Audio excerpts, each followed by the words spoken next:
জনগণের সম্পদ চুরি করেছে ওরা, লুণ্ঠন করেছে ওরা, দেশের সম্পদ বিদেশে পাচার করেছে ওরা। এরা দেশের দুশ্মন, জাতির দুশ্মনেরা।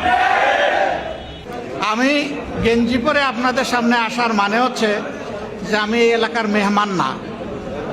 আজকে থেকে আমিও বাঁশখালীর একজন মানুষ। আপনারা রাজি আছেন? বাঁশখালীর নাগরিকত্ব দিবেন আমারে? আলহামদুলিল্লাহ, আপনাদেরকে ধন্যবাদ। আসলে এটা আমাদের দুঃখ।